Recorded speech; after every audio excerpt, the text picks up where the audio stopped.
बताओ, अब आपकी ये गाड़ी, जैसे आप बता चुका हूँ मैं, बेस मॉडल, तो आपको मिली कैसे है गाड़ी इतनी जल्दी? मिली कैसे, बस ये कैंसिल हो गई।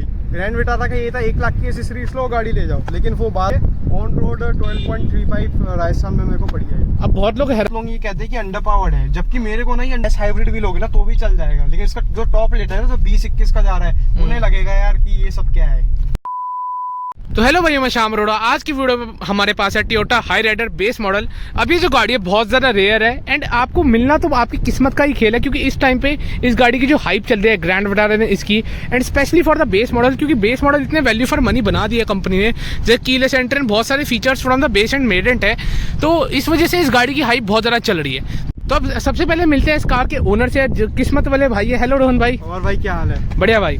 तो आप बताओ, अब आपकी ये गाड़ी, जैसे आप बता चुका हूँ मैं, बेस मॉडल, तो आपको मिली कैसे है गाड़ी इतनी जल्दी? मिली कैसे, बस ये मिल गई क्योंकि किसी ने कैंसिल कर दी थी और मैंने उसी टाइम अपने शोरूम में पता किया तो उन पे अवेलेबल थी, 5 दिन में अवेलेबल कर रहे थे, मेरे को गाड़ी चाहिए थी, मैंने डन कर दी गाड़ी। जितने सिंपली भाई ने समझा दिया, इतनी सिंपली गाड़ी मिली नहीं है। भाई ने बहुत जगह हाथ पैर मारे थे गाड़ी के लिए बहुत मैंने हाथ पैर मारा था। ग्रैंड विटारा मेरे को मिलते मिलते कैंसिल हो गई। ग्रैंड विटारा का ये था 1 लाख की एसेसरीज लो गाड़ी ले जाओ, लेकिन वो बाद में मेरे को मिली नहीं क्योंकि किसी और को मिल गई गाड़ी। हाँ, ये थोड़ा ब्लैक कर रहे हैं, ये चीज थोड़ी मुझे पर्सनली गलत लगती है। एसेसरीज के साथ दे रहे थे और ये मुझे बिना एसेसरीज के साथ पड़ी है, ऑन रोड 12.35 राजस्थान में मेरे को पड़ी है। अब बहुत लोग हैरान होंगे कि इतनी रेयर गाड़ी उसके बाद आपको बिना एसेसरी के मिल गई, तो बहुत लोग इस बात पे तो जरूर हैरान होने वाले हैं। किसी को भी शायद कोई ना कोई एसेसरीज लगा के तो मिल ही रही है, कोई ना कोई एसेसरी, और बिल्कुल भी एसेसरी है। मैंने भाई की गाड़ी में देखा भी, इवन सीट कवर मैट तक नहीं, मतलब मैट बेसिक बस मैट है, बस सीट कवर के लिए कोई किसी चीज के कंपेल नहीं करा। ये टोयोटा की खासियत है जो मारुति के ऊपर है कि एसेसरीज के लिए कंपेल नहीं करती। नहीं, वो जबरदस्ती नहीं कर रहे टोयोटा वाले। अगर आपको लेनी है तो लो, नहीं लेनी है तो कोई दिक्कत नहीं है। तो भाई इससे पहले आप गाड़ी कौन सी ओन करते थे और आपका बजट कितना था इस बार? इससे पहले देखो टाटा टिगोर थी मेरे पे और बजट मेरा वही करेक्ट था 12-13 के आसपास करेक्ट था। हमने वही क्रेटा लेने की सोची थी जो आपके पास है। हाँ। क्रेटा मिल नहीं पा रही थी, EX ब्लैक कलर की मिल रही थी, लेकिन वो भी थोड़े बजट से बाहर जाए, 13.70 की पड़ रही थी वो। अच्छा, पेट्रोल प्रेफरेंस थी या डीजल प्रेफरेंस? पेट्रोल। अच्छा, फिर हमने सोचा कि हाई राइडर लॉन्च हुई थी जून जुलाई के आसपास, तो मैं देखने भी गया था उससे नोएडा में, पसंद आ गई। और ग्रैंड विटारा भी थी, ग्रैंड विटारा ये दोनों सेम ही है, लगभग ऑलमोस्ट सेम है, पर इसकी लुक्स थोड़ी मुझे पॉलिश लगती है, जैसे कि आप देख पा रहे हो। एग्रेसिव लुक है इसकी, एग्रेसिव लुक है, थोड़ी यूथफुल लुक लग जा रहा है when compare to Grand Vitara. तो मैं सोचा कि यार या तो ग्रैंड विटारा मिल जाए या हाई राइडर मिल जाए, दोनों में से कोई सी भी मिल जाए। ग्रैंड विटारा मिली नहीं, हाई राइडर मिल गई, तो ये हमने ले ली क्योंकि पूरे बजट में थी और हमें हमारा बजट ही ये था कि 12-13 के आसपास, और पेट्रोल में ही चाहिए थी गाड़ी। और इससे पहले गाड़ी कौन सी थी आपके पास? इससे पहले टिगोर थी, पेट्रोल में थी, वो भी उसे हमने एक्सचेंज में दे दिया टोयोटा को, और फिर हमने तो मतलब जैसे कितने साल आपने यूज करी? वो 5 साल यूज करी थी, 28,000 के आसपास चलाई थी। बढ़िया गाड़ी थी वो भी, कोई दिक्कत नहीं थी, बस हमें ऊंची गाड़ी चाहिए थी, तो ग्राउंड क्लियरेंस अच्छा चाहिए था, टायर साइज अच्छा चाहिए, ताकि हम जब भी खराब सड़क में जाए हमें कंफर्ट से कॉम्प्रोमाइज नहीं करना। तो भाई से एक सवाल और पूछेंगे, जैसे टाटा जाना जाता है भाई रीसेल इतनी अच्छी नहीं मिलती है, तो उसकी क्या रीसेल का हिसाब मिला 5 साल बाद 28,000 किलोमीटर के बाद? रीसेल देखो 6 लाख 6 की ली थी और 3.5 के आसपास वो सेल हो गई। अच्छा, 3.5 के आसपास सेल हो गई। मतलब ठीक है, मतलब ओके है। आज के टाइम में टाटा की गाड़ी इतनी सेल हो रही है ना, तो उसकी टाटा की वैल्यू तो अब बन चुकी है।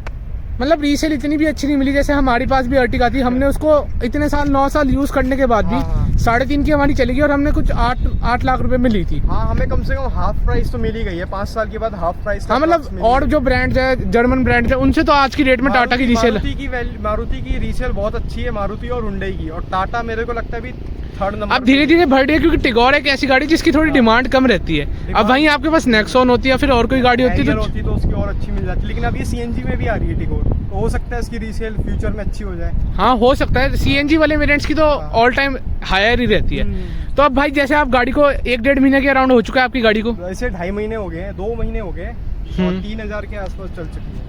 तो अब 3,000 चलाने के बाद अब जैसे आप टाटा से आ रहे हो, तो भाई वैसे आपको थोड़ी बहुत बिल्ड क्वालिटी का तो इशू लगता होगा इस गाड़ी में, क्योंकि ऐसा अभी कोई सेफ्टी रेटिंग तो आई नहीं है इसकी, पर क्लेम किया जा रहा है कि अच्छी निकलने वाली है। तो मेरे शोरूम से सब की कह रहे 4.5 के आसपास है, क्योंकि ब्रेजा के प्लेटफॉर्म में बनी है, उसका हुड थोड़ा सा बड़ा है, तो हो सकता है कि ब्रेजा 4 है तो ये 4.5। हाँ, मैंने भी जब ये देखा था पर्सनली, मेरे को ब्रेजा की भी ऐसी बिल्ड क्वालिटी आती है, पर ये कह रहे हैं तो ब्रेजा के प्लेटफॉर्म पे तो हायर चांसेस है कि 4.5 की रेटिंग हमें देखने को मिल जाए। अब ये सेगमेंट में कोई गाड़ी है भी नहीं, नेक्सॉन है लेकिन 4 मीटर में, हमें चाहिए 4.5 मीटर में गाड़ी। एंड इसकी जो लेंथ की बात है, लेंथ का जो स्टांस देख पा रहे हो आप साइड एंगल में, इवन क्रेटा से भी ज्यादा लेंथ है इसकी। क्रेटा से लंबी है, थोड़ी सी 60 mm लंबी है ये क्रेटा। तो और जो इसकी फ्लैट बॉडी डिजाइन है थोड़ी लंबी लगती है, पर वहीं जो इसकी डिजाइन लैंग्वेज में थोड़ी जो बल्कीनेस है वो थोड़ी सी मुझे पर्सनली मिसिंग लगती है। वो ये थोड़ी सी ऊंची है क्रेटा, और सेल्टोस थोड़ी चौड़ी ज्यादा है, ये थोड़ी ऊंची ज्यादा है। ये 207 mm का इसका ग्राउंड क्लियरेंस है।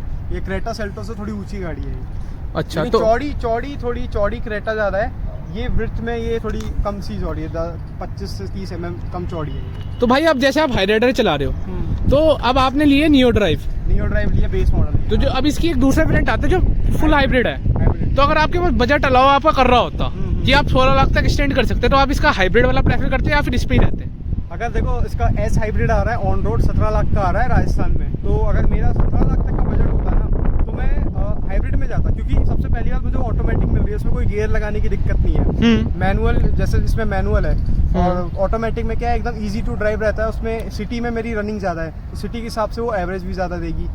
तो हो सकता है कि मैं हाइब्रिड लेता अगर मेरा बजट होता तो। हाँ, मतलब अब मैं यहाँ पे मैं कुछ कहना चाहूंगा, जैसे जिन लोगों की सिटी में रनिंग है उनके लिए तो हाइब्रिड अच्छा सोल्यूशन है, पर जिन लोगों की हाईवे पे रनिंग आ जाती है तो उनके लिए भाई नियो ड्राइव ही अच्छा रहेगा, और हाई राइडर लेने के प्लान कर रहे हैं। तो भाई अब जैसे आपने 3000 किलोमीटर चला लिया गाड़ी, तो अब 3000 किलोमीटर में बंदे को उसकी गाड़ी के बारे में अच्छे से पता लग जाता है, कुछ पॉजिटिव या फिर कोई भी नेगेटिव।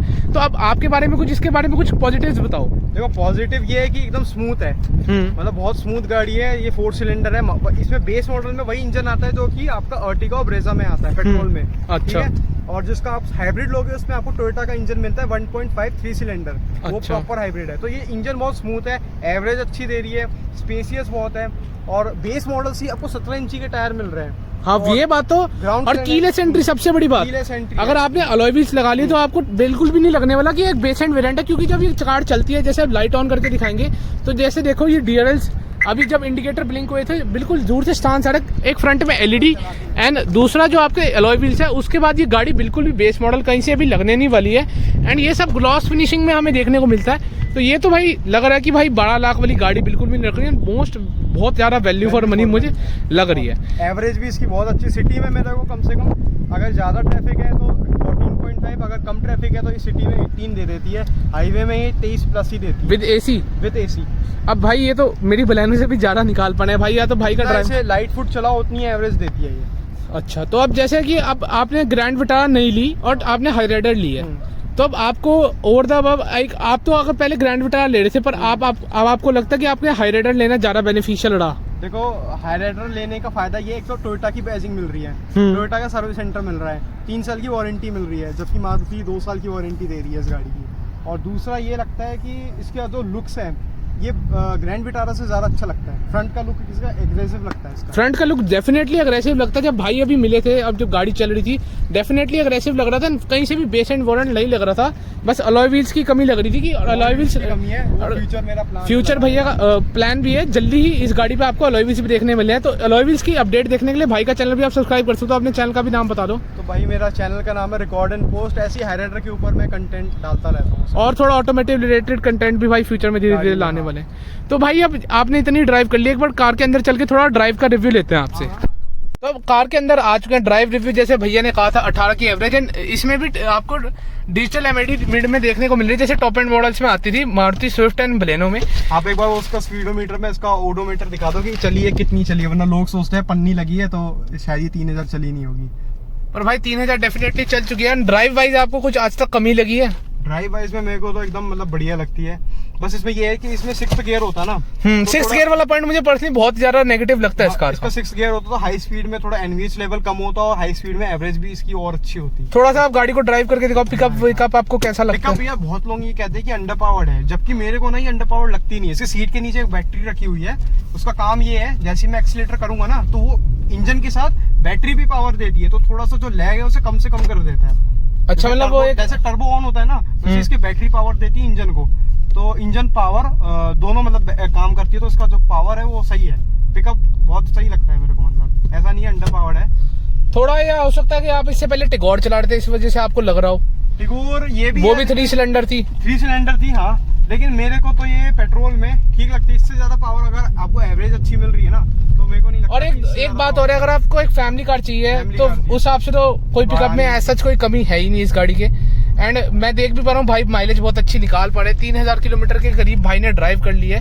तो ये मेरे को पॉजिटिव लग रहा है कार का। एंड गाड़ी में लगभग सारे फीचर है, इवन ट्रैक्शन कंट्रोल तक बेस मॉडल से, automatic climate control, hill hold SS भी है, ट्रैक्शन भी है, एबीएस ईबीडी, 4 डिस्क भी मिल रही है, पीछे भी डिस्क है इसमें। बस थोड़ा सा भाई ने अभी सिस्टम नहीं लगाया, तो सिस्टम का क्या प्लान है आपका? सिस्टम का मेरा एक्चुअली ये प्लान है कि मैं सोचा था ओईएम लगाऊं, जिसको ओईएम टोयोटा से आता है 7 इंची और टॉप मॉडल में आता है शायद 9 इंची का। तो अगर मेरा को मिल जाएगा तो मैं वो लगा लूंगा, नहीं तो फिर अपन जो आफ्टर मार्केट है वो भी लगा सकते हैं। हाँ मतलब भाई का ये है कि आपको कंपनी का मिल जाए, पर इसमें भी एक प्रॉब्लम है कि वो आपको सिर्फ कंपनी से ही मिलेगा। जैसे मारुति का होता है तो मिल जाता है, पर मारुति का लोगो आएगा उस पे, तो प्रोग्रामिंग थोड़ा सा डिफरेंस है। स्टीयरिंग वापस आ जाता है, कुछ लोग कह रहे हैं ना कि इसका स्टीयरिंग वापस नहीं आता, मोड़ के अपने आप वापस आ जाता है। एक बंदे ने ये बोला था कि ब्रेजा में स्टीयरिंग ऐसे वापस आता नहीं है, इसका स्टीयरिंग मैं पूरा मोड़ दूंगा ना, अपने आप वापस आ जाता है। अब भाई मारुति में ना ये कुछ प्रॉब्लम, जैसे मेरी बलिनो में भी नहीं आता, थोड़ा सा मुड़ा रह जाता है। एंड ब्रेजा का तो पर्सनली मेरे को नहीं लगता कि ब्रेजा का नहीं आता, क्योंकि मैंने ब्रेजा भी ड्राइव कर रखी है। अब कुछ कार में आ जाती है प्रॉब्लम्स, कैलिब्रेशन इशू, बैलेंसिंग का इशू, हाँ कैलिब्रेशन का इशू आ जाता है। पर जो हैवी कार्स हैं इनमें तो मैंने इशू देखा नहीं है। पर स्टीयरिंग वाइज थोड़ी सी तो हैवी है when compare to Creta. Steering, हाँ हुंडई का जो स्टीयरिंग मैंने भी थोड़ी देर अभी ड्राइव करके देखी थी, तो मेरे को स्टीयरिंग तो हैवी लग रहा था। हुंडई किया से कंपेयर करोगे तो उसका स्टीयरिंग थोड़ा सा हार्ड लगेगा, क्योंकि हुंडई और किया में स्टीयरिंग बहुत स्मूथ आता है, चाहे कोई सी भी गाड़ी ले लो। हाँ हुंडई किया का स्टीयरिंग वाइज तो वो पॉइंट तो है ही, पर अब ब्रेकिंग वाइज एंड ऑल अब सेफ्टी रेटिंग देखी जाए, हालांकि जो plastic and quality, interior quality है वो तो टिपिकल मारुति वाली यहाँ पे यूज करने को, ब्रेजा वाली हाँ ब्रेजा वाली या मारुति वाली आप कुछ भी कह सकते हैं उसको। मतलब टोयोटा का बैज आ गया, पर वो प्रीमियमनेस टोयोटा वाली नहीं दिखने को मिल रही है यहाँ पे। तो टोयोटा को थोड़ा इस बात पे भी ध्यान देना चाहिए था। गाड़ी चाहे थोड़ी ओवर प्राइस हो जाती है 1-2 लाख, पर ये चीजें देखनी चाहिए थी। अब जो आपने तो जैसे बेस मॉडल लिया है, तो आपके लिए हिसाब से तो टोटली वर्थ है। मेरे लिए ठीक है, जो लेकिन टॉप मॉडल ले रहा है उसके लिए थोड़ा सा नेगेटिव है। उसके लिए क्या है, यहाँ पे ग्लॉसी कर दिया, यहाँ पे ग्लॉसी कर दिया, लेकिन ये जो स्विच है ना, ये सेम यही है। हाँ ये वही पुरानी स्विफ्ट मारुति वाले वही, तो थोड़ा ये चीज खलती है जब आप हायर वेरिएंट्स पे जाते हैं। लोअर वेरिएंट्स पे ये चीज चल जाती है। अगर इसका बेस लोगे, एस हाइब्रिड भी लोगे ना तो भी चल जाएगा, लेकिन इसका जो टॉप लेटर है ना, जो 20-21 का जा रहा है, उन्हें लगेगा यार कि ये सब क्या है। थोड़ा सा टोयोटा को इस चीज पे ध्यान देना चाहिए था। हालांकि अब कार तो ओवरऑल पूरी अच्छी है, भाई फुल्ली सेटिस्फाइड है। और भाई को ये गाड़ी 12,35,000 की ऑन रोड राजस्थान में पड़ी है। अगर आप दिल्ली एनसीआर में हो तो शायद आपको 12 लाख के आसपास पड़ जाएगी, क्योंकि आरटीओ सस्ता है यहाँ पे। हाँ तो इसका आपको फर्क पड़ सकता है। अगर आपको एसेसरी भी भाई को नहीं देखने को मिली है, एंड फ्यूचर में भाई बहुत ज्यादा अपनी कार को एक्सरसाइज कर सकता है, तो उसके लिए भाई के चैनल को जरूर सब्सक्राइब कर लेना। भाई का चैनल का नाम रिकॉर्ड एंड पोस्ट है, डिस्क्रिप्शन में आपको लिंक मिल जाएगा।